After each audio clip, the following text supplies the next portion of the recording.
આજે હું બનાવીશ ભરેલા મરચાં. તો તમે જો ભરેલા મરચાં ખાવાના શોખીન હોય ને તો આ વિડીયો અચૂક જોજો.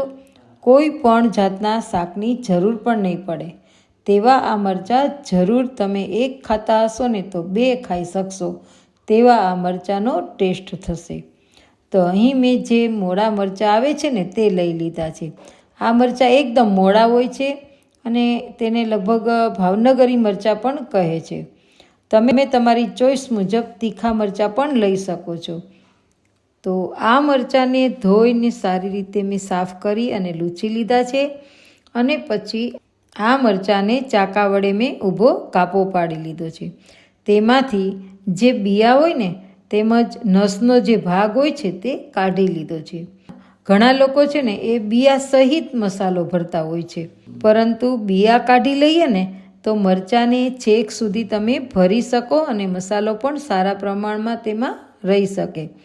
તો મેં આવી રીતે બધા જ મરચાંના બિયા કાઢી લીધા છે અને હવે તેમાં મસાલો ભરવા માટે થઈ અને આપણે મસાલો તૈયાર કરી લેશું. તો મેં એક કડાઈમાં 1.5 પાવરું જેટલું તેલ ગરમ થવા મૂકી દીધું છે અને 1 વાટકો ચણાનો લોટ લઈ લીધો છે. અને આ ચણાનો લોટ છે ને તે હું હવે આ તેલમાં શેકી લઉં છું, જેથી મસાલામાં લોટ કાચો ના લાગે. તો તેલમાં આપણે લોટ છે તે સારી રીતે સાંતળી લઈશું. તો જો લોટમાં સુગંધ આવવા માંડે ને એટલે આપણે એમ જાણવું કે લોટ શેકાઈ ગયો છે. તો ચણાનો લોટ છે તે શેકાઈ ગયો છે. તો તેમાં આપણે હવે બધો મસાલો કરીશું. તો સ્વાદ પ્રમાણે મીઠું નાખશું, અડધી ચમચી હિંગ, અડધી ચમચી લાલ મરચું પાવડર, હળદર, અડધી ચમચી ધાણા જીરું, 1 ચમચી દળેલી ખાંડ. ખાંડ છે ને તે આખી ન નાખવી, કેમ કે તેમાં આ ખાંડ ઓગળે નહીં એટલે દાંતમાં કચકચે. તો ખાંડ છે તે દળેલી લેવી. ખાંડ છે એ નાખો તો ગળાશ તમારા ટેસ્ટ મુજબ રાખવું. અડધી ચમચી ગરમ મસાલો, ધાણા ભાજી, 8 થી 10 લીંબુના ટીપા. આ બધું જ સારી રીતે મિક્સ કરી અને પછી આપણે મસાલો તૈયાર કરીશું. તો આ મસાલામાં છે ને ગળાશ અને ખટાશ ચડિયાતા હોય ને તો મરચાં છે ને એ ખૂબ જ ટેસ્ટી લાગે છે.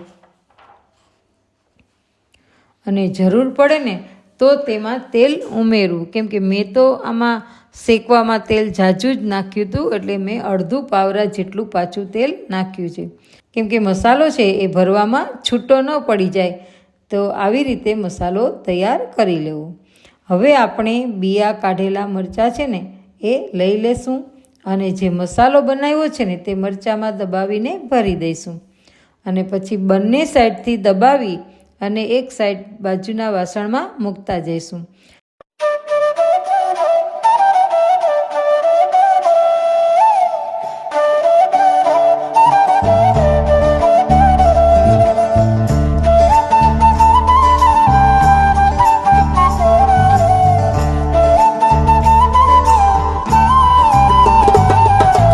આમ આપણે બધા જ મરચાં છે ને એને સારી રીતે ભરી લીધા છે. તો તમને જો આ મારી મહેનત પસંદ આવતી હોય તો વિડીયોને લાઈક કરજો, શેર કરજો અને સબસ્ક્રાઈબ કરી દેજો. તો હવે એક કડાઈમાં હું એક મોટું પાવરું તેલ ગરમ થવા મૂકી દઈશ અને તેલ ગરમ થઈ જાય ને એટલે તેમાં એક એક કરીને મરચાં બધા હું મૂકી દઈશ અને 1 મિનિટ માટે તેમાં રહેવા દઈશ.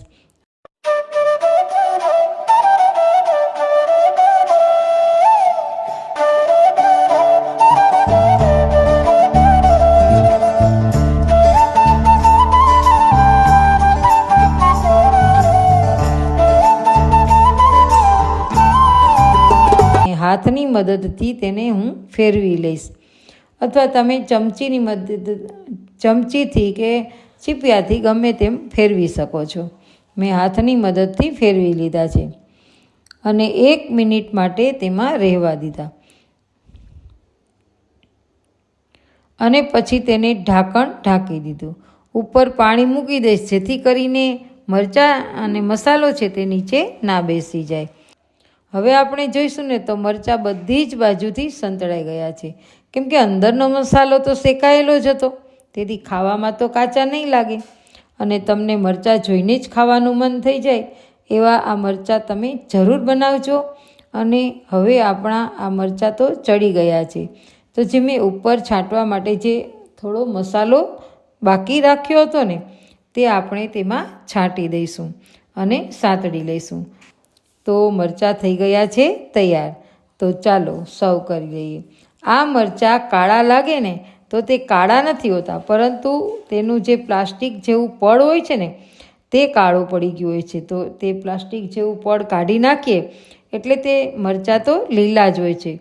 જો તમને આ વિડીયો પસંદ આવ્યો હોય ને તો વિડીયોને લાઈક કરજો, શેર કરજો અને મારી ચેનલ જો તમે પહેલી જ વાર જોતા હોય ને તો જ સબસ્ક્રાઈબ